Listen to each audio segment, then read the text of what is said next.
you guys for joining us on this evening as we have come together to speak about some very important aspects that are affecting us as we are traveling through and continuing on this the COVID-19 pandemic has placed us in. My name is Kalisha Garrett, and on behalf of the Board of Directors for the Black Chamber of Commerce, as well as all of our members and our volunteers and membership committee, I would like to thank you and welcome you to our Straight Talk series today. We have been joined by some gracious hosts, member business owners to participate in sharing some vital information with us today regarding HR strategies and how this pandemic has impacted our businesses and things that we definitely should look to do in effort to either eliminate or diminish the impact that's going to be seen on our business for the next few years to come. The New Orleans Chamber, the New Orleans Regional Black Chamber of Commerce was established years ago and have over the past few years gained in its membership base, has expanded in our diversity of members that participate within the chamber, as well as have made a significant impact by being advocates and working on behalf of our member businesses to ensure that there are legislative issues and policies that help to enhance the sustainability as well as viability of our businesses throughout their course and journey in their business life cycle. We are happy to be present within the 10 parish area. As you guys know, many of you all are outside of Orleans Parish, participating from Jefferson and Plaquemines, as well as St. Bernard, St. Tammany, Washington, Tangipahoa, St. James, St. John, St. Charles. We are ever so grateful that we were spared a little bit with the impeding hurricane that just passed through, and it did not hit us significantly, but happy to be sure to be lifting each other up in prayer, ensuring that we are as one people, our own brother's keeper. Always looking forward to having these types of conversations to provide nuggets, give you all some historical information, experience that has been learned by our presenters, and sharing with you things to diminish the amount of turmoil or things that would negatively impact your business by providing you with that information and understanding the rules and regulations as they are so ever changing. With that, I would be remiss not to also thank and acknowledge Perry, as one of our board members, Mr. Perry Scholes. He has been so graciously assisting us with our programming. And while the programming committee is ever so important, it is the vitality of our chamber to ensure that we are bringing progressive messages, things that are innovative, things that are on the forefront of our members' minds, and things that they need in order to make sure that their businesses can progress. So with that, I do want to implore, encourage, and hope that if you are not a member of the New Orleans Regional Black Chamber, that you do visit our website. It will be listed in the presentation as well, but you can also visit it at www.norbchamber.org. Again, that's norbchamber.org, and become a member as easy as a 1, 2, 3 click. Forward to having you all join us throughout the rest of the year. We have some exciting programming that is to come. We are planning to have one of these types of events at least every other week or every 3 weeks, and as it relates to the calendar and running into holidays. But thank you again for tuning in this evening. I am to ask that my board of director member, Mr. Perry Scholes, come forth and share with us on the information this afternoon. And I do want to thank Michelle Craig, the partner for Transcendent Legal, for being a member of the chamber, for always being there to assist us whenever we call. There's never a time that she says no, and every time she comes to us, she leaves us wanting So I think that I want to leave you all in the hands of these two very dynamic professionals that are going to share with us some pertinent information to help us on this journey. And know that this is not the last time that you will be seeing their faces. They are members. You can very easily look them up and take part in having their services for future need if there is a reason for you to reach out and do so. But thank you guys again for giving of your time. Thank you for your service and your membership, and for allowing us to utilize your historical knowledge and expertise to share with our members. Thank you. And I'll start off kind of giving an introduction to myself, and then Perry will take it from there. One of the reasons we decided to do this, because we did a similar presentation earlier in the summer when this was first becoming a real thing, and we realized COVID hopefully won't be here to stay, but the changes that are taking place will be. The remote work, the things that we probably will have to do in our work life to deal with anything that comes after COVID. There's some real changes that are going to really make us pivot in the business world. Perry and I decided it was time to have an update presentation. I've gotten a lot of questions about issues that I think we all need to know about. He's gotten a lot of questions that really can change the way you do business and that we all need to know. And so because of that, we decided to start again and have another presentation and hopefully answer some questions, make it a little bit easier to make decisions, arm you with some knowledge, just the things that you need to know to be as successful as you can. So this will be interactive. You know, you can certainly put questions in the chat. I think we received some questions before the presentation, and we also have a frequently asked questions section of the stuff we get all of the time. So we hope that this is educational. I think most of the people who signed up, I took a gander through the list of people who are currently on. I know most of you. You know that I've been practicing for about 18 years now. Labor and employment is really my sweet spot. Dealing with these issues, I'm dealing with them about 80 to 90% of my time now. So Perry and I are both very familiar on what's happening, and we look forward to giving you an update. We're going to give you an overview of the law and make sure everybody's clear, but give you an update on the things that are happening now and what we see in the future, so that you all aren't the test case for those future situations. Awesome. Thank you, Michelle. I am very excited to be here. I've been a member of the Chamber, I think, for probably about 3 years, the first 2 years as a member. And I was one of those people showing up at events and pulling on Kalicia's chain, asking how to get involved and what can I do and how can I help make a difference. And the call came and the email came out about joining the board.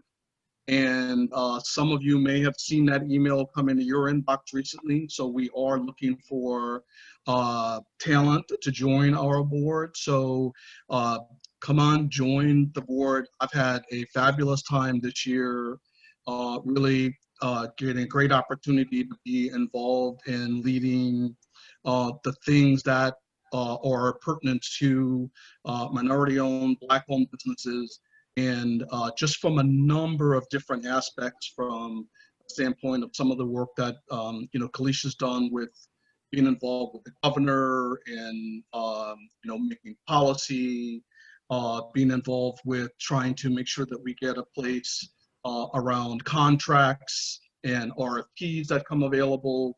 There's pushing the button on making sure that we're asking for minority-owned and Black-owned business, women-owned businesses to be get involved in those contracts. So somebody's got to be asking so that we get a yes and we get some changes there. So a lot of stuff happens. And then particularly for tonight, I'm a member of the development committee, and that committee is run by our chairperson, Arcadia. And so we've done in the last few months, laid out a number of different sessions, as Kalisha talked about, that we think are important to Black-owned businesses, small businesses. And it's really, I think, important to know that we are, representative of that. So Michelle's an entrepreneur, I'm an entrepreneur, Kalisha's an entrepreneur, many of our board members are in roles, and so we're in the trenches doing some of the work to really sort of do this. That it's important to our business and for all of us in general. So I'm very excited to be a part of the chamber. My full-time job that I try to make pay the bills is progressive HR strategy. So I am a business leader, human resources consultant. Most of my career has been around helping companies with building a really great culture for people to do great work. And so I continue to want to focus on those kinds of things and work with my clients. And so we do outsourced HR, we do employee benefits, we do recruiting. My phone rang quite a bit for diversity stuff, as you might imagine, in the last few months. So I'm involved with some organizations doing diversity training around the country. So all things culture, all things people. If you need help, just think of progressive HR strategies. And if you're a member, you can go right in our directory and you can find me, you can find Michelle, and you can find a number of other businesses that are listed there that you can chime in and connect with. So Michelle, I think you have control of the slides. Okay. We're going to dive in to. So it doesn't appear to be moving for me.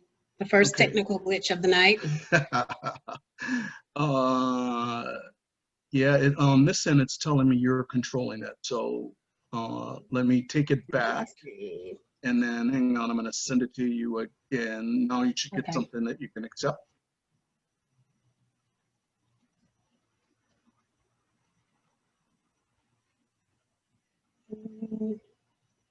Nope. Use my keyboard. Let's try this. Still nothing, Terry, so you may have to take control. All right. So there we go. Okay. So tonight's agenda, we have, like I said, Michelle talked about a number of different things that since the last time we did this, we're updating. So what's going on right now that's impacting businesses?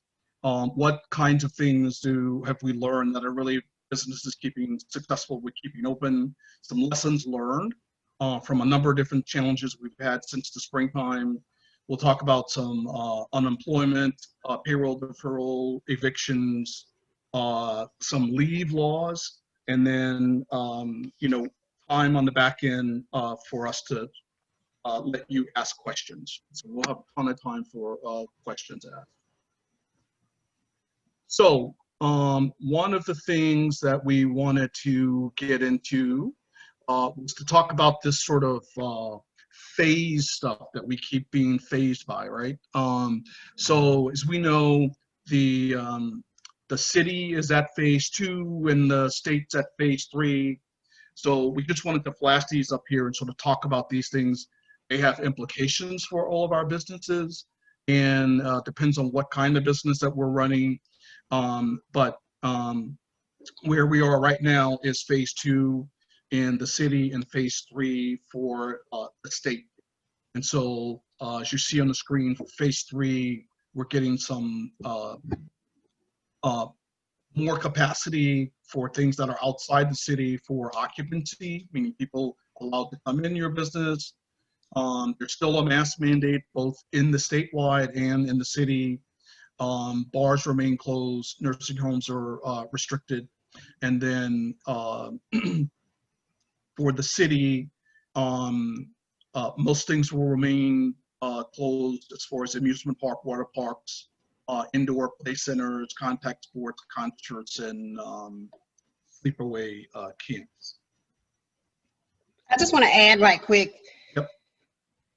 What I would tell anybody, definitely Orleans because we're in phase 2, but if you're outside of Orleans, like act like you're in phase 2. There's some practical implications for the fact that we have a phase 2 here and a phase 3 with the state. Like there's laws that the question becomes, okay, well, are we dealing with phase 2? Or are we dealing with phase 3 in terms of what we can do and what we can't? I would go with the most restrictive one so that you're definitely following everything anyway, because that's going to continue to keep you safer than phase 3 right now. So if you're at any doubt on what to do when you're looking at the different phases, go with the most restrictive one until such time as we can get some real clarity on what's happening. Because I think there really will be some significant impact in some areas in terms of what we did, what we should have done, and what the difference is between the state and the local law as it relates to Orleans Parish.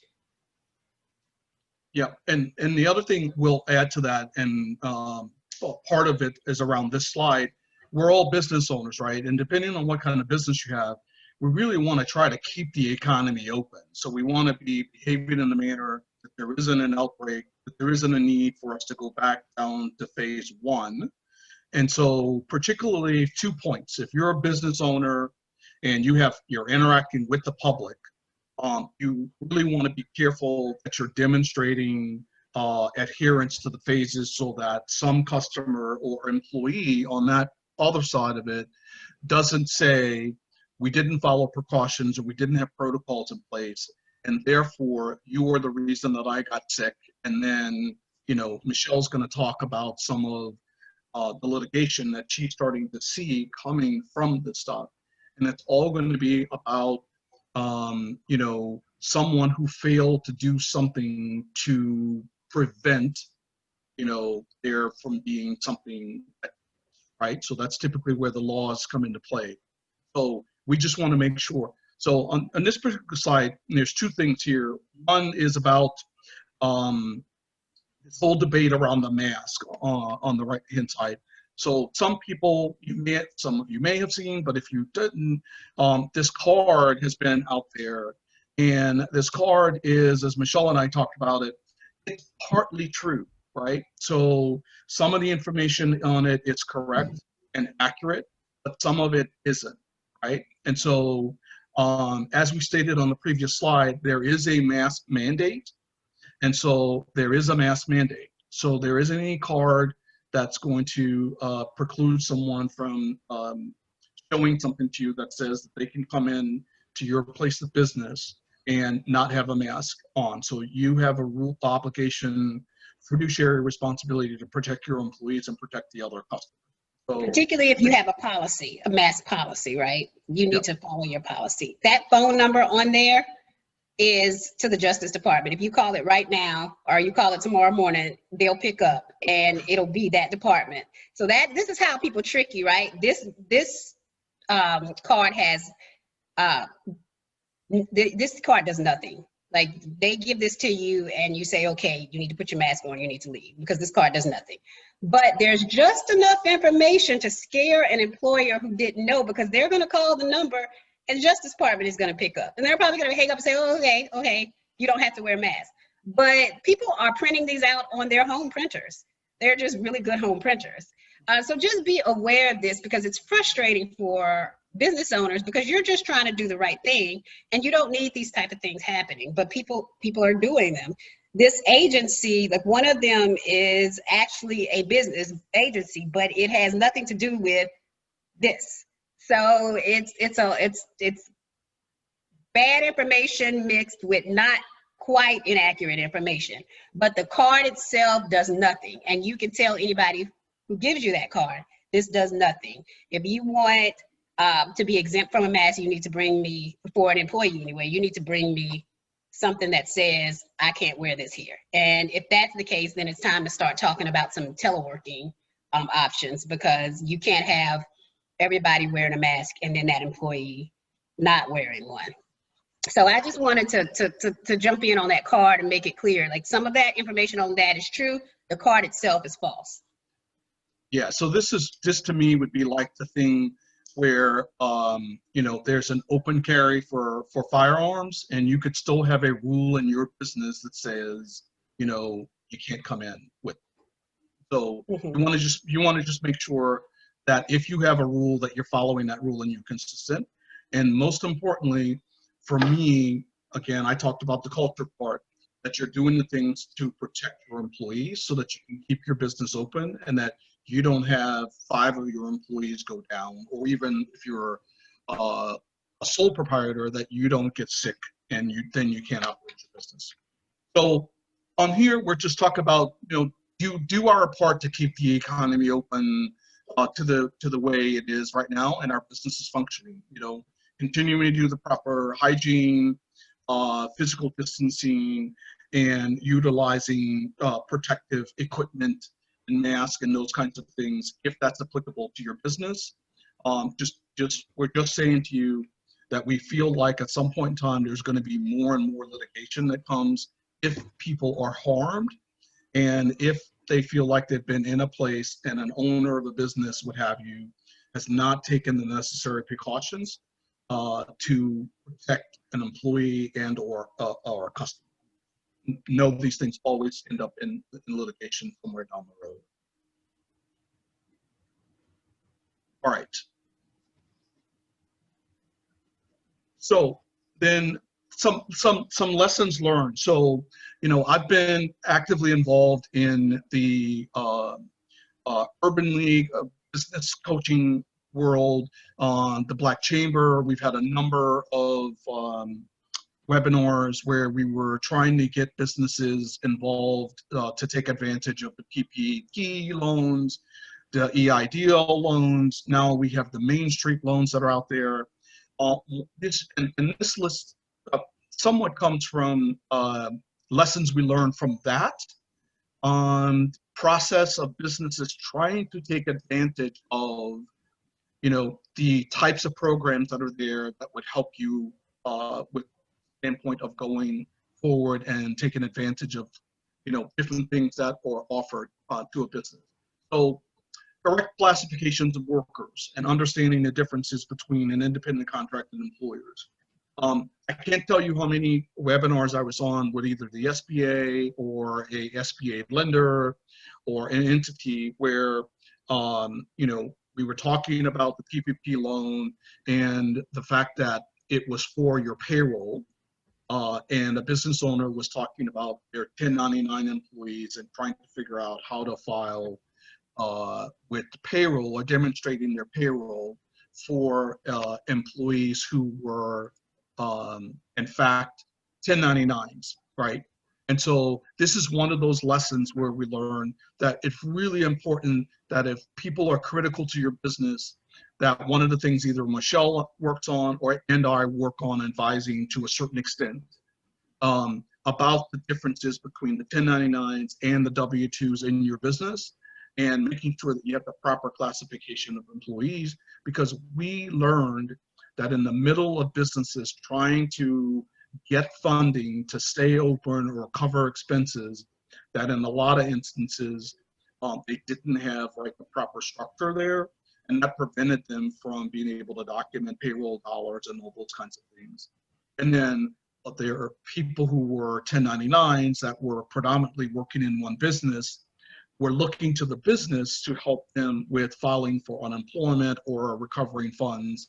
And the business wasn't the proper entity to do that because they're not an employee of that business. So this is definitely one of those lessons learned, is to sort of say, you know, take a look at that structure and make sure that there's an opportunity to make sure that your business is set up appropriately, so that when things strike like COVID, which we all didn't see coming, that we are prepared and ready to sort of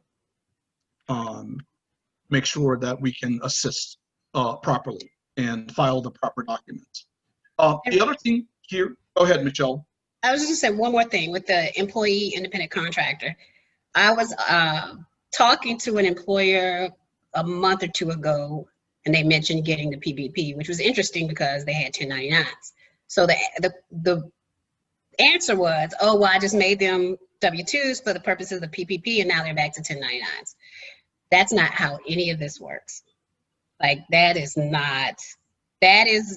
what, once the IRS and everybody gets their hands under this whole PPP situation, those are the types of things that will put you in the bucket to be in trouble. So just think of, like, if you changed one to be the other, stay put. You know, that is not legal advice, because I cannot give you legal advice in this presentation. But I'm saying you need to decide what you are and stay that way, because this back and forth, whether it's for the PPP or whether it's today the employee wants to be this, tomorrow they want to be an independent contractor because they don't like paying taxes, or, you know, it's better for my business and it's easier. Like, this back and forth is what gets you audited, and what definitely will get that in this case. So I just kind of wanted to remind everyone of that. Really great point. And to that, one of the things we were talking about in one of our board meetings about PPP and how can we help our members, you know, and some of the people were referencing back to getting loans from FEMA back during Hurricane Katrina, and then all of a sudden FEMA came 10 years later, 15 years later, saying, hey, we don't have documentation that you did XYZ on this FEMA loan.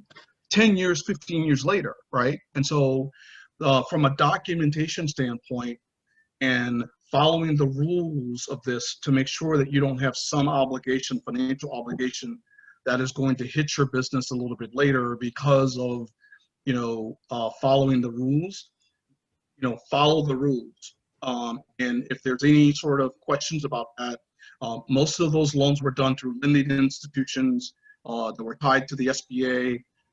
So really make sure you're working with that lender to make sure that you understand what documentation you need to have, how long you need to keep it, and then all of the documentation for how you use that money, because you know, that too is going to be a really hard lesson learned when it's 10 years down the road and you know, the IRS comes looking for documentation around the PPP loan and the grants that were given there. So remote work, right? So we really do think that a number of businesses, all forced, right, by coronavirus, to figure out how to continue to exist with employees not being at their desk across the hall or across the room, right? And so, you know, a number of really large businesses are starting to get to the point where they or continuing to announce they're going to continue with remote work. And I think that, you know, remote work, from my perspective as an HR person, we started to see this grow in certain sectors, you know, of, you know, in certain industries and stuff like that, depending on what the work is. But it's blown up now, right? And so I think for the most part, there's a couple things that are going to come into play here, and we're going to talk a little bit more about some of the accommodations and things like that. That, you know, if in fact, you know, your business has been able to run with remote workers, lean into that and figure out what if there's an opportunity for you to continue to do that and leverage that. Many businesses are deciding that they don't need office space and they don't need the large you know, overhead that they had there. So that may be an opportunity. The other thing I was going to tell you from a talent perspective, right? You know, if you have an office and your office is in a certain place and the person has to, you know, travel and get there, if you can really embrace the remote work, you may be able to find talent, you know, that's accessible to you in other places. And I mean under other places like other cities or remote, you know, someone that may live in, you know, Napoleonville, Thibodaux, or, you know, somewhere, you know, in Baton Rouge or whatever, that has the skill set to help your business, but they don't need to be in your office every day. All of a sudden now, with this opportunity to embrace the remote work, you can find talent, people who can deliver results, right? So it's always about getting the results delivered. And so there's this perspective there that remote work is there. And if you can embrace it, then I say to you that there's some top side to it that will get you potentially access to either reduce your overhead costs and or tap into some talent that maybe you didn't have before. Be flexible. So one of the things I'll tell you also around culture pieces is, you know, when the pandemic happened, many businesses went into panic mode and furloughed people, laid off people. Some businesses helped their people figure out how to get unemployment. Some businesses didn't. Some businesses continued their employee benefits for some period of time. Some businesses different. You know, around flexibility and around culture, you know, it's all these things for businesses or cost money, but those people will remember how you treated them in a pandemic, right? And all of us were employees for someone at some point in time. And so just remember, be flexible, try to understand, yes, your overhead and things that are going on and the things that you're challenged with financially, but also the flip side of it is if you have a very good employee who was working for you and producing at a high level, that figuring out some way to assist that person, not necessarily all the time where you have to pay an expense, it's really just sort of helping guide an employee to where resources are so that they can find the resource and get the solution. It doesn't necessarily have to be something that you, the business, paid for. And then the last point that was big lesson learned was around accounting structures and things like that. I mean, some people, we talked about the worker structure, but some people struggled with really even having the right financial documents at hand to apply for PPP loans and things like that. So this is an opportunity that, you know, when there is something that goes wrong with your business, whether even if it's a fire or a flooding or what have you, you know, we have to justify, you know, what we were doing in our business and having the right documentation. And so it's a really good time to rethink and look at accounting practices and a variety of different approaches. We learned a ton of stuff here around the business, and it was something that I hope that we're all, this is why Michelle and I, again, are talking to you and why the chamber is here to sort of make sure that we can help you through some of these things and put things in place. So more of a recent update is around our President Trump did an executive order that did two things recently.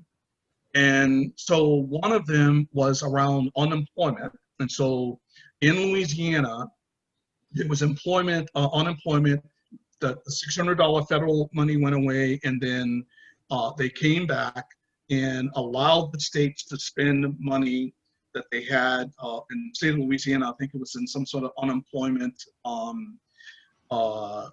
budget that they have. And so they were able to then spend down that money to do the $300 a week that was announced in the executive order. So that account, as you'll read online or what have you, if you haven't, has a limit to it. It's not federally funded. Congress has not done their work to extend any of these benefits. They haven't appropriated any more money. So that money is potentially going to run out unless they come back from their recess and do something about it. And so there is money going out, $300 a week for unemployment. So if you're employees or if you have people who work for you, they should still be able to get it. And it was, even though it was approved after August 1st, it went retro back to August 1st. There's still an expectation now for people to look for jobs and for employers that if you're offering for an employee to come back to work and they're declining that job offer, for you to report that to the unemployment. So there's a little access to a portal online that you can then report that you offer on a job and they decline. The other thing is around the tax holiday. And so I was, reading through this kind of going, okay, so this is like a holiday, right? So when you have a holiday, it's great during that holiday, but then after the holiday's over, you got to pay it back or catch up.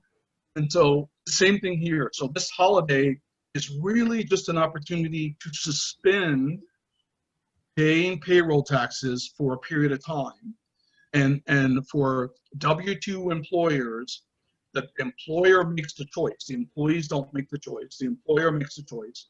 and then you can suspend paying these payroll taxes until January, unless Congress comes along and says, we're going to do something to provide a grant for those monies which you suspended for the period of time from September 1st through December 31st. So that's the period. You can suspend that. You won't charge the employee and you won't have to pay your portion, but it's only a suspension. And so I would say, employer beware. If you do this, you can be on the hook. And then in January through April, you know, that employee as well as the business is going to be on the hook for paying those monies back. And, you know, that's going to be explained to us later on how we pay them. This next thing was really put in here to talk about this from a standpoint of property owners. So if you're a residential property owner, this affects you. And this is about the CDC now came out of really left field. CDC came out with this proposal to say, we're going to prevent landlords from evicting people under the auspice of preventing a health issue. And so this is an order that they're allowed to do and have put in place. And so a tenant in your residential property can go through a process of making a couple of declarations, present that, and present it either in an eviction court or to you directly. And then there's a suspension through the end of December for temporary relief that would halt eviction. Now, here's the thing. This did nothing for the landlord. So there is no relief at this point in time for the landlord. And there is this sort of cross your fingers, let's hope that Congress does something to fix the piece for the landlord so that the landlord could then recover all of this money that we're pushing back for the tenant so that they could stay there and not contribute to the pandemic. And so this next page really just goes through, I know this is really small print. We were just trying to show you some of the information. We're going to make available the slides to the presentation, so you'll have this. But this is anybody that's a tenant that's under $100,000 a year. You know, they can make these declarative statements, and then this is something that would get them an exemption from being evicted until the end of December. Let me see. And I'm going to pass this on to Michelle, and she's going to get into the Family First Law. Okay, let's see if my computer will let me move this. So we'll do an overview of the most important provisions of the law because it's a huge bill, but the emergency family medical leave and the emergency pay is really what is causing employers the most stress. We've been dealing with it for a few months now, so I think everybody should have all of the reasons down and the overview, the big items down, but we're going to get into some intricacies that we're seeing now that will be litigated later and how we think that those things are going to happen. But first, a reminder that anybody with fewer than 500 employees, this is going to really apply to you. Employers with 50 or less employees may qualify for an exemption. We don't know what that exemption is. Most people are not going to make the exemption. So assume that you fall under the Family First Coronavirus Act and that you need to fall up under these provisions. So let's see. And the other thing is, this has been in place since April 1. Right. So you're already under these guidelines. So Perry, I'm still having screen trouble. All right, I'm just going to have to tell you to move it. Ready for me to move it? Yep. Okay, so first we're going to talk about the EFMLEA. FMLA had 4 reasons why an employer could need to use them. It could be the birth, adoption, or foster of a child, serious health condition, for yourself or an immediate family member, a qualifying situation related to the military or a military immediate family member. And this EFMLA made a new reason, which is the need to care for a child when the school or place of care is closed. It's important to remember that those first four reasons, the law has not changed. If you have 50 or more employees within a 75-mile radius, then that is how you determine whether you will have to qualify for those. However, number 5 applies to the fewer than 500 employees, which is pretty much everybody. When this first started, people were very, very confused because the only reason that this emergency family medical leave expansion will be given to any employees is if the school or place of care has been closed because of COVID or the child care provider is unavailable. That is the only reason. The other reasons that we'll talk about later that deal with a COVID qualifying issue or paid leave deals with the paid leave. So when you hear your employees ask for the 12 weeks, make sure it's dealing with a child or child care. Otherwise, you are in the other bucket. Perry, if you'll change the slide, we'll talk about that other bucket. So the paid leave part of the act grants paid sick leave to full-time and part-time employees that are unable to work due to COVID-related reasons. If you provide leave to that employee, they get the leave under your handbook and this leave, and you cannot make them use the leave you give them before using this leave. The employee gets to decide what they will use first and when they will use it. Next slide. So we talked about the qualifying reasons for the expanded FMLA. You just have to remember child care and closed. That will get you there. For the Paid Sick Leave Act, though, there are 6 reasons. The employee is subject to a federal, state, or local quarantine or isolation order related to COVID. So when this first began, what that meant was essentially the local government or state was telling everybody, stay home, go nowhere, because we wanted to flatten the curve. The way we're seeing, number 1 now, is that somebody will get a call from a contact tracer. They will say, hey, you are in so-and-so, and you were exposed to a person. You need to stay home. So we're letting you know. Your employee will contact you and say, hey, I got a call, I got an email. They said I was exposed. I don't know what to do. And they say I need to quarantine. So that is a local or state federal order. You want to get a copy of that email. You want to take down that when the phone call from the employee came, what was said to the employee. You want to make notes of that, because that is going to allow that employee to stay home for that quarantine, that 14 days, and for you to get the reimbursement on the end. Number 2, the employee has been advised by a healthcare provider to self-quarantine because of COVID. That's pretty much self-explanatory. Where I've seen the intricacies in this one is that the employee is advised by the employer that they were exposed to someone, and the employer says, okay, self-quarantine, go to the doctor, get a test.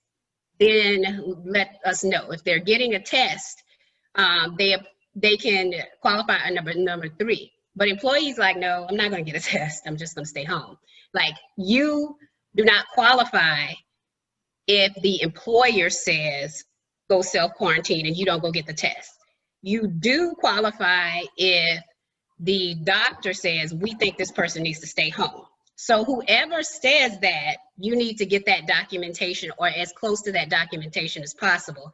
And when you're not getting documentation from the employee, you need to be making memos to yourself about what happened and why, because you're going to have so much happen that you're going to forget, and you will need this documentation later when they start looking back on the situation after we've somewhat recovered from it. The employee seeking experiencing symptoms and seeking medical diagnosis. So we talked about that. The important part is and seeking medical diagnosis. I've had clients where the employee says, hey, I'm experiencing symptoms, blah, blah, I'm staying home. Cool, stay home. but get the doctor. And for whatever reason, the employee doesn't want to. The whole point of this is to encourage people to find out. So you can't make them, but if they're just staying home, there will be some discussion about whether you should or should not have paid them. And that is a kind of a gray situation there. The employees caring for an individual subject to or advised to quarantine or isolate, that speaks for itself, but whatever advise them or whatever they're subject to the extent that you can get the documentation, get it, keep it in the file, a separate file. But there may be a reason that you cannot get it, but get what you can. The employees caring for a son or daughter whose school or place of care has closed because of COVID or is unavailable also speaks for itself. What does not speak for itself, however, is number 6. The employee is experiencing substantially similar conditions as specified by the Secretary of Health and Human Services. I checked back with the Department of Labor yesterday on this particular one because nobody knows what this means. And the paragraph answer at the end said, we'll let you know when we figure it out, basically, in those words. So they don't know what it means. I suspect what's going to happen is that those employees that are in that gray area who stayed home because they didn't feel good, had a sore throat, they may end up falling in number 6, and you will be able to get the tax credit. But we just don't know. There's no one, the Department of Labor doesn't know what number 6 means. So I can't tell you at this point. Next slide. So the pay requirements.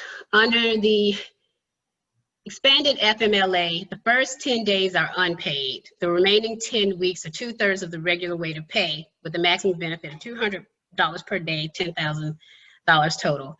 This is actually very simple, and they wrote it so complicated. And it's very hard for employers and employees because you all have to explain to them why it is the way it is. But the first 10 days are unpaid because they want the employee to use the Emergency Paid Sick Leave Act for those 10 days. And then the rest of those days are 2/3 of the regular rate of pay.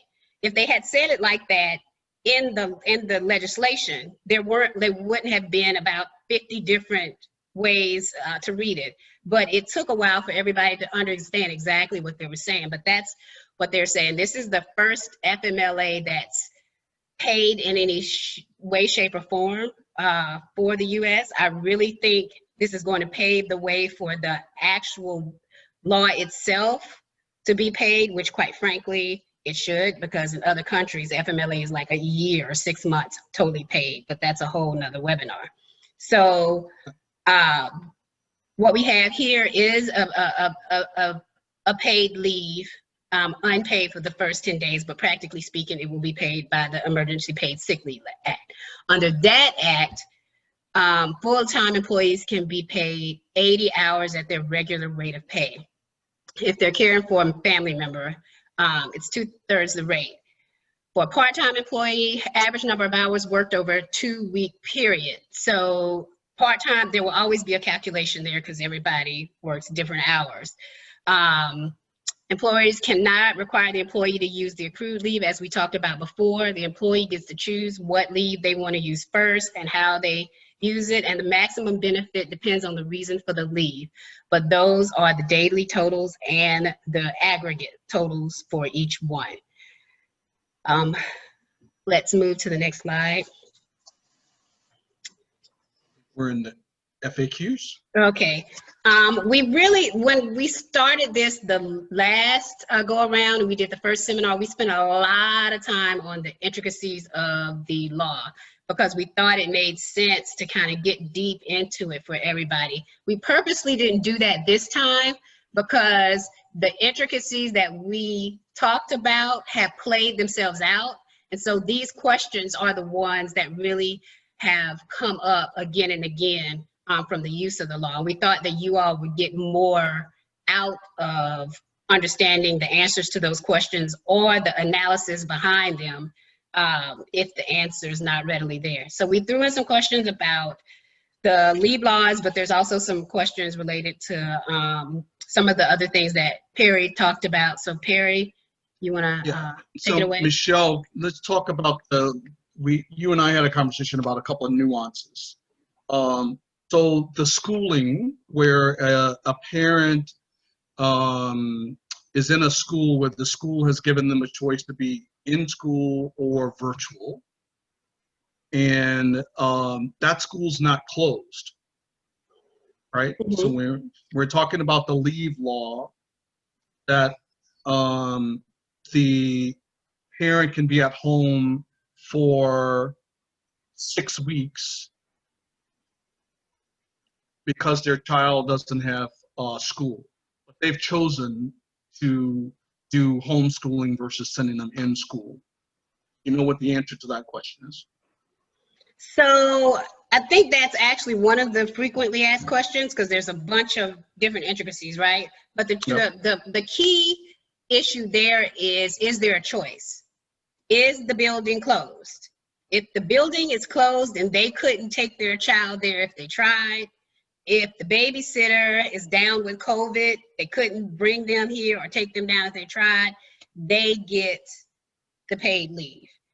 If the parent says, hey, I choose virtual school, I know y'all are open, that looks great, you're doing all the safety precautions, I'm not trying to hear it, my child will be at home. That is not covered as of yet. So that parent has made the choice to homeschool their child. They have to figure it out in terms of homeschooling and working for you as the employer, because they are not covered under the Family First Coronavirus Act right now. A hybrid situation, the days that school building is closed, they are covered. The days that school building is open, well, the days the school building is open, they need to take the child to the building, or they're choosing not to, and they're not going to be covered. So it gets intricate there. And I have that child care issue. It's an issue. It's going to continue to be an issue, and it's the one that employers and employees are struggling with right now the absolute most. And I think it's just going to continue to be as schools open and close because of COVID. Awesome. Thank you for indulging me on that one. So here's our another question that came in. My employer decides to participate in the payroll holiday tax. I talked about this in the beginning. This is an employer choice. Will I have to repay those dollars back? And the answer to that is yes. If your employer makes the choice to take the tax holiday and suspend payroll taxes, you're as an employee or a part of that organization and will be affected by that. And when it's time to pay it back in January through April, you'll have to pay it back. So just to piggyback on that one for a minute. So, this is not legal advice, but don't do it. I mean, you might not want to do it as an employer for a couple of reasons. Number one, people are struggling as it is. It would be one thing if they didn't have to pay this back, but it's much like the mortgage deferment that we're going to see play out in the next few months. Like, it sounds good until you have to pay them $7,000 at one time. So this sounds good until an employee has to come up with $1,000 for this tax deferral. But don't forget to tell your employees that you're not doing it. If you're going to do it, say it. If you're not, say it, and say it in a way that makes sense, because I'm not doing it because it's not good for the company. It's fine, but it sounds like you care about yourself as the employer, and that's not necessarily the case. I'm not doing it because I care about my employees, and we don't know what the ramifications this will be. And we also know that this is a suspension. It is not something that you will never have to pay back, and we don't want to put you in that financial position. That makes much more sense to your employees, and they tend to understand more why you are making the decisions that you make. And when employees understand why you're making the decision that you're making, and they see that you care about them, they are going to be the employees who don't leave you hanging when there's something happening. There are the employees who will come to you and say, look, I have this issue, but I need leave, but I can work these days, not these days. Can you work with me? And that's what we were talking about earlier. Work with them, be flexible, because the employee that knows that you care enough to tell them what's happening will then tell you and help your business survive. Because that's, at this point, it's 2020, that's the name of the game. Yep, absolutely. Probably 21 too.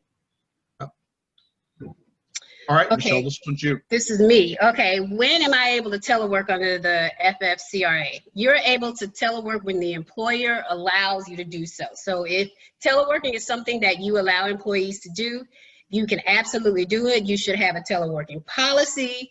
It will be normal wages. Teleworking does not mean that you get paid leave. In fact, teleworking means you will be working, so you don't get the paid leave. But here's where it gets interesting. You may decide, okay, my kid has a hybrid situation. So Monday, Wednesdays, and Fridays, I need to be at home because they're here. Tuesdays and Thursdays, they're at school. So you have some days where you will be in the office, you're working, and some days you'll be at home. So the question is, when you're home with your child, are you homeschooling or are you teleworking? You guys may make a decision, well, from 8 to 11, I'm going to be homeschooling, but from 11 to 6, I'm teleworking. A lot of employers are getting really, really flexible with it, and it's working out for them. Like sometimes the employees are doing the work from 7 to whenever when they were normally an 8 to 5 person. Do we really care if the work gets done?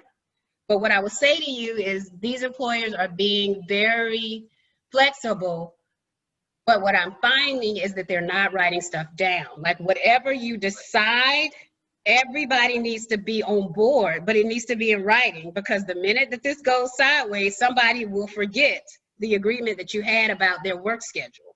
And then for the teleworking life, you want to make sure you have kind of the timesheets, and that employee saying, yes, I agree that I will work from 11 to 7 instead of 8 to 5.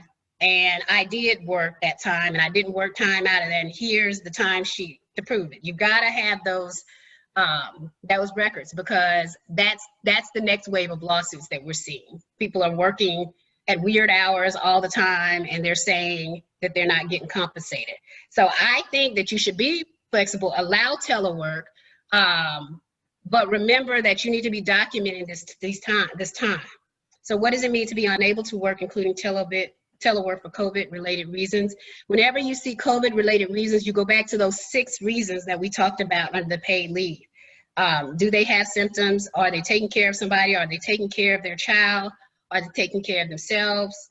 Are they headed to find out if they have COVID? All of those are COVID-related reasons, and that is when the paid leave kicks in. But when they are teleworking, there's no leave granted. All right, Perry, next one.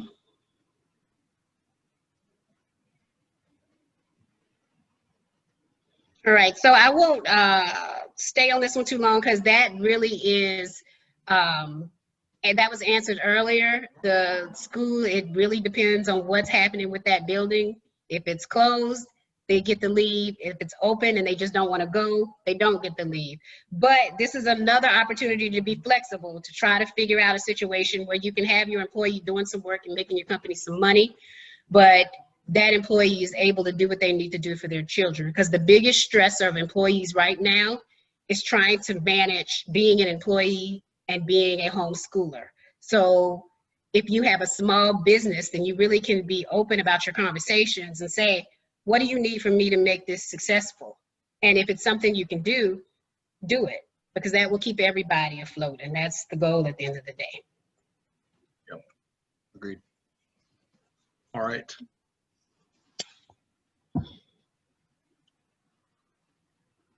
Was it moving? It's gonna move in just a sec. There you go. Okay. When does the latest $300 unemployment stop?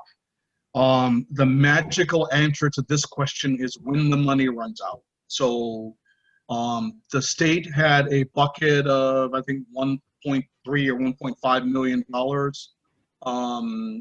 And when that money is gone, then they are going to, this program will end unless Congress does something where they're going to fund this. And we'll know that when Congress comes back and they're able to let us know that they are funding. Next question, I think this one's yours, Michelle. Yep. Okay, so we're getting this one as well. We're getting this for the paid sick leave and we're getting it for the FMLA. So I'll take both of them, although this one only really deals with the paid leave. You have, an employee has 80 hours total. So if they take, you know, they If get a they're rapid full-time. If they're full-time. If they're full-time, correct. So if they get a rapid test and it takes a day to find out that they are fine and they don't have COVID, you pull those hours out of there and you have the remaining hours left. But if you take your full 80 hours because you were sick from COVID, and then somebody else gets sick from COVID and you need to take care of them, you do not have another 80 hours to take care of them. That is not how this particular law works. That does not mean there aren't some other laws that kick in. And it also doesn't mean that you don't try to figure out a way to make this work for them. But it means for this particular 80 hours, they have exhausted it. Much like the FMLA. I had a situation where an employee used their whole 12 weeks, like at the end of like 19. Then this hit and they wanted another 12 weeks because we have this new law here. But it's the 12 weeks in the year that the employer's handbook says that there's a year. So if it's from the anniversary date of to the anniversary date of the person when the person started, then it's one 12-week period in that time. That employee was not eligible for another 12 weeks, even though this new law came into play. And it was a big, big deal and a big fight. But it's important to understand that this law is not giving out 12 weeks here and 12 weeks there. Like once it's done, it's done. But you may take some of the days here and there. So make sure you understand that and your employees understand it as well. Yeah, and not to complicate things, if you have a part-time person and that person works 2 days a week, then their 2 weeks is the 2 days a week, right? So their week is based on, they're not 80 hours if they work normally 16 hours a week. Their week is a 16-hour week, not an 80-hour full. Okay, so the next question is, as a business, do I have to participate in an FFCRA or EFMLA program if I give benefits above and beyond what is required? The answer is yes, because it's the law. You can still provide the benefits that are above and beyond. However, you do need to document that you complied with the law. And it's fine as long as you're consistently with the employee base that you have, that you're giving everyone whatever this above and beyond is, but you must comply with the law, because if someone comes and says, well, yeah, we got that stuff over there, but we didn't get this, right? As you probably already know, sometimes your employees can compartmentalize things, and they will think that a certain rule didn't apply to the other rules. So make sure you're complying with the law first, and then documenting, as Michelle and I both keep saying, is communicate with that employee, let them know what you're doing and why you're doing it, and that if you're doing something above and beyond, that they can realize that they are in fact getting something that is above and beyond the program, but you are meeting the law. All right, Michelle, that was yours. So is an employee entitled to an accommodation under the ADA in order to avoid exposing a family member who is at higher risk of severe illness from COVID due to an underlying medical condition? This is kind of a trick question, because the answer is no, not under the ADA, because the ADA is about your disability and your risk. It is not about that family members. But the trick is that that does not mean they are not entitled to leave from some other law. So the laws are really playing together here, and it's confusing. But as you decide which one applies, just remember, like, the ADA deals with that particular person's disability or that particular person's risk of illness. I'm finding with the ADA, there's a lot of requests for accommodations, and those requests go something like this. You know, I'm at a higher risk because I have XYZ. That's one of the listed things that the CD says is higher risk. I'm not coming to work. So, and that's that. That is not how any of that works. Some people are getting a doctor's notes. I'm finding the doctors, and I get it, the doctors really are not they're not being specific in their note. Yes, I am saying this person needs to stay home from work. They're saying this person is a higher risk, so you should follow social distancing and face mask requirements. I see that one all the time. But that employee takes that request for accommodation and says, he says I have to stay home. That's why it's important that you get the documentation and review it, because chances are good that your policy is doing what the doctor says you have to do. The problem is that employee is scared to come to work. And when you realize that that's the case, it's important to deal with that employee with empathy, because if they do have an underlying condition, there's a group of conditions on the CDC website where the CDC says you might want to allow this employee to telework because these are problems for COVID if they get it. But this group is a problem, but it's not as bad as this group. And a lot of people kind of fall in that asthma, allergy, like those, and it's a gray area. So the employee is scared. That is an opportunity for telework. That is an opportunity to show your employees that you are cleaning all the time. It's an opportunity to show your employees that you enforce the face mask requirements, because people are getting these medical notes because they're scared. And a lot of times it does not fall squarely under the ADA. Another note there, I've seen employers who do beautiful return to work policies, face masks, social distance, and great stickers, all beautiful. And I walked in several of them where they're not enforcing any of their policies. If you have supervisors who refuse to wear masks, you cannot possibly think your employees are going to wear the mask. Everybody needs to be following the rule, right? That's number one. Number two, you need to be enforcing the social distancing and the standing on the stickers. You need to have face masks at the door. Oh, you left it at home? Okay, well, here you go. No problem, because people will try that all the time. There was a beauty shop that had all of the beautiful rules on their website. You know, extra people couldn't be in their beauty shop, one at a time, mask on everyone. But you walk in, everybody was in the shop, nobody was social distancing, nobody was wearing their mask. We'll talk about, you know, a little bit of the litigation in a minute, but if you have a policy and you're not following it, somebody is going to get that unsafe workplace claim with OSHA. California has already instituted a rule that if somebody gets COVID and they're working on your establishment, that it's presumed they got it at your establishment, which is crazy to me, because you can't really police people after work or on the weekend. So you cannot prove that it came from the establishment. That has not come here yet, but I think that there's going to be a huge wave of litigation for employers to see who was unsafe and who was safe. And the way you're going to lose is if you have these policies, but you're not really enforcing them, or you are afraid to tell people, I need you to do the things to keep everybody safe. Because these employees who are scared, they're taking a look at all this stuff. They're sending emails saying, you know, I noticed that this wasn't clean, and you said you had extra cleaning, but I haven't seen anybody all day or all week, really, who's doing all the cleaning.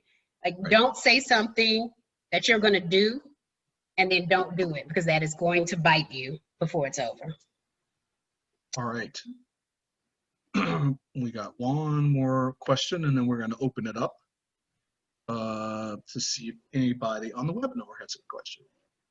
You can chat questions in chat, or we'll open it up and let you talk if you have a question for it. So Michelle, here's our last question. Okay. What records do we need to keep? We talked about this a little bit earlier, so I won't harp on it, just to say, get as much information as you can. If they're taking the paid leave, the name of the person, complete person, the dates of the leave, the reason they're asking for a leave. The most important one here that people are forgetting, a statement from the employee that says he or she is unable to work because of the reason. Like something from that employee that's saying, this is why I cannot do this, and keep it all together in the file. If it is a local or state ordinance or quarantine isolation order, the name of the entity that gave that order, that name, if it's contact tracing, that email. If it's a child care facility, the name of the child, the school that closed, the statement from the parents saying that the people are not available because the school is closed or because the nannies got sick. Usually the parent, if you dig a little deeper into that one particularly, the parent will say, look, I got an email from the school that said they got to clean everything because everybody's in quarantine now because somebody showed up and they had COVID. So now I've got 14 days of being home with my child. You want a copy of that email. Whatever evidence they had that made them come to you and say, I need EFMLA or I need paid leave, you need a copy of that evidence. If they're refusing to give it to you, well, that's another thing. You make sure you have a statement from yourself that says, I asked for this, I did not get it. I have asked on this and day and this day, so that a year from now, if this becomes an issue, you will have your statement because you will not remember what happened. And that way you will be able to defend yourself as the employer.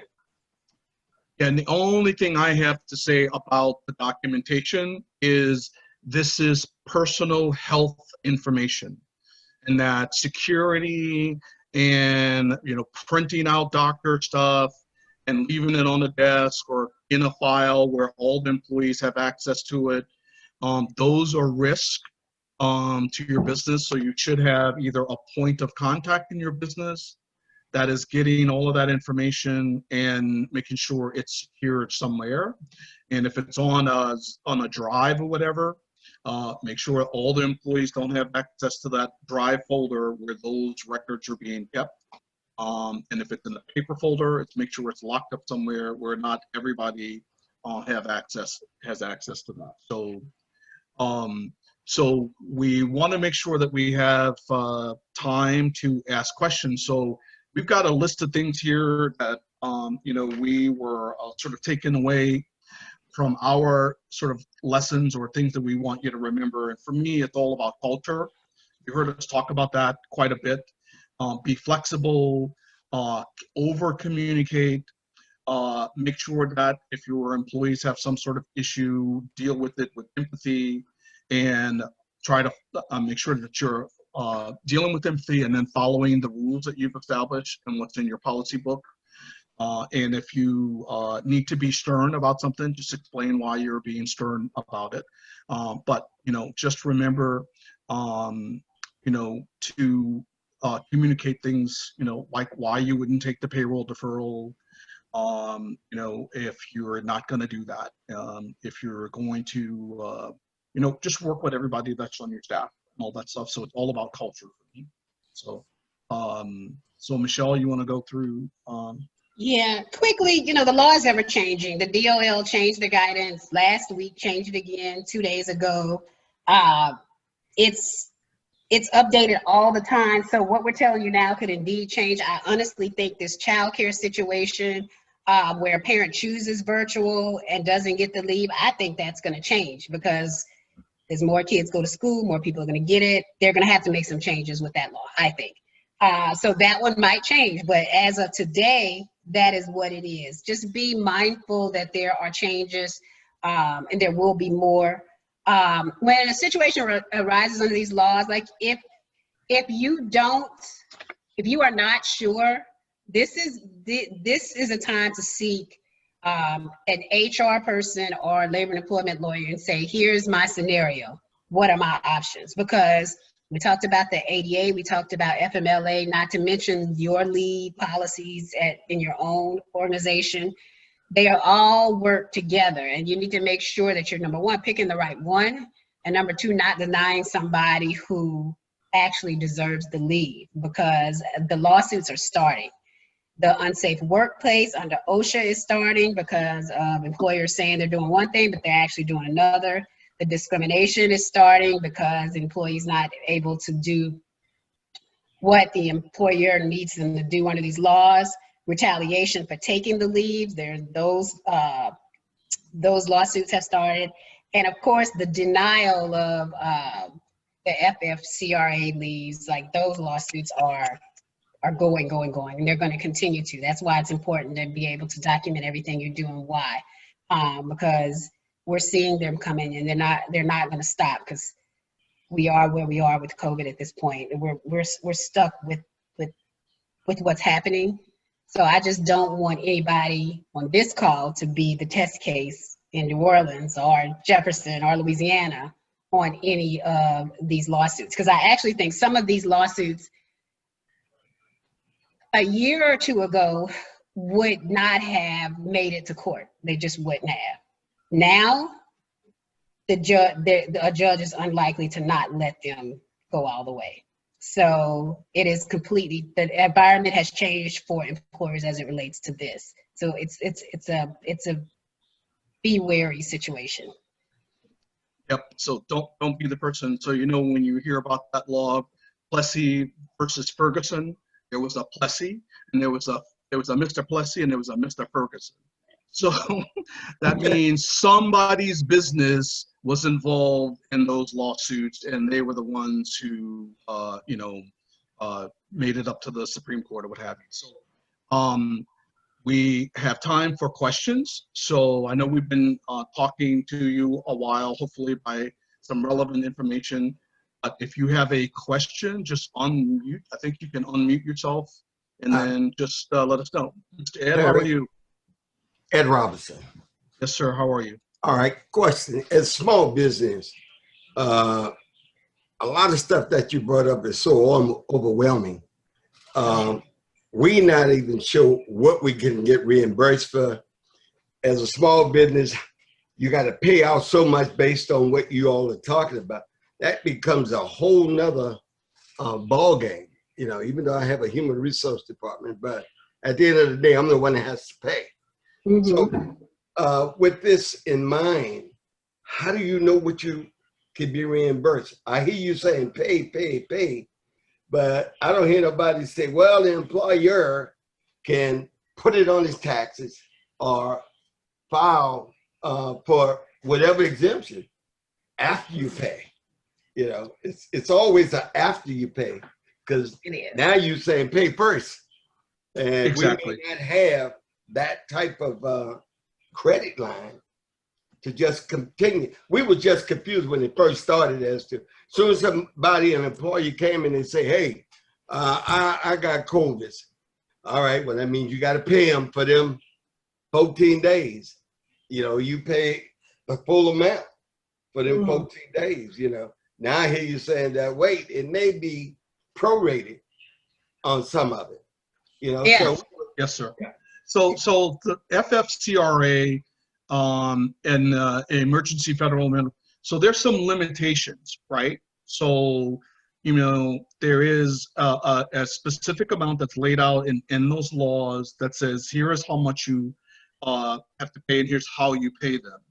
And then they want documentation as to that the person met the criteria for the law, and you should document that, and then document what you paid them.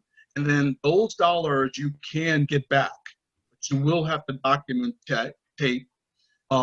those dollars. So for sure, beyond those laws, you're absolutely correct. So to me, when we talk about doing stuff above and beyond, if you can afford to do it, then that's great. If you have sick pay and vacation pay and that employee has already banked those, then those are already a part of your policies, right? So, these laws, and there is a sort of, it's not an open chest for that employee to keep getting sick by COVID. If they went and they were sick once, you followed the rule, they've exhausted their 2 weeks. You know, unfortunately, it's like, okay, you can have the time off. However, you know, you've exhausted your leave.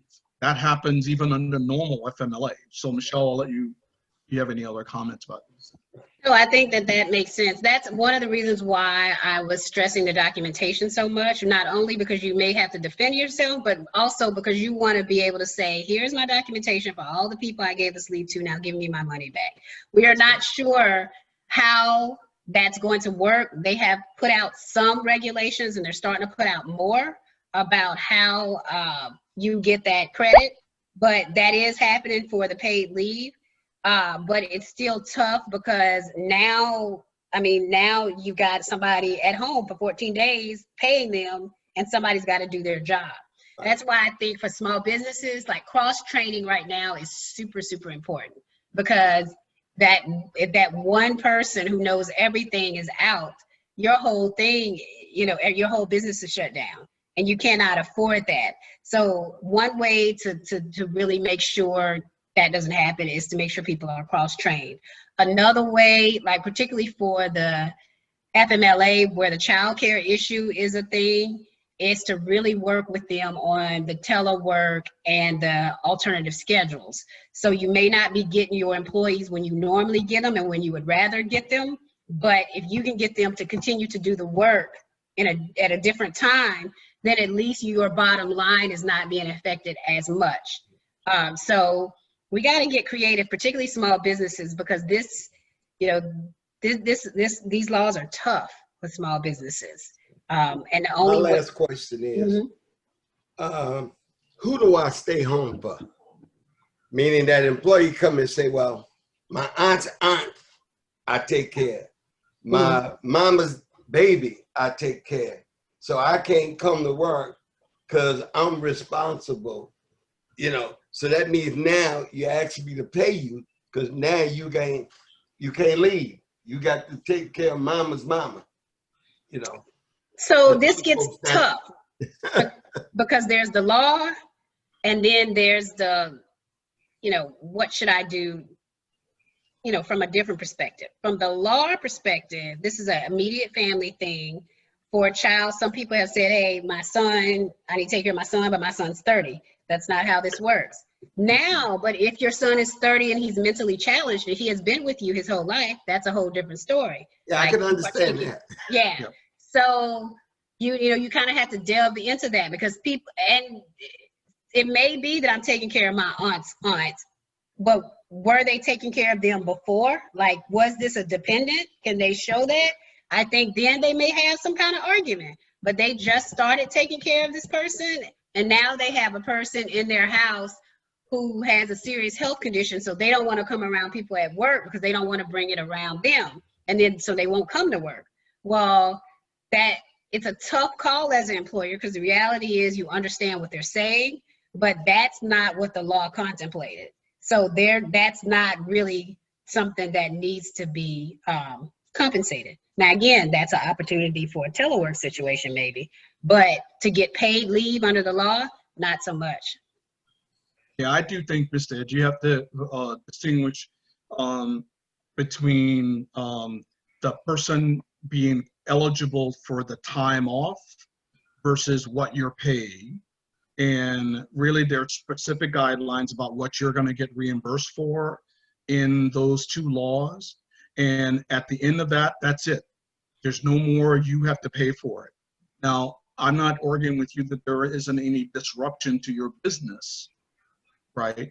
And so there is the disruption to the business, but there should be a limit to the amount that you're having to be on the line as a small business to pay for, and just make sure you're operating.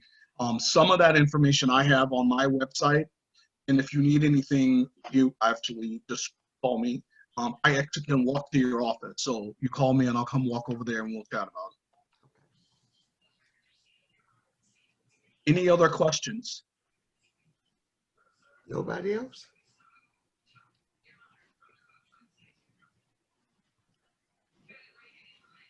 Well, we had some extra questions in the frequently asked questions section, and what we're going to do is send out the questions that we had in that section and the answers and the other questions that we thought we couldn't get to. So you'll get kind of some bonus questions.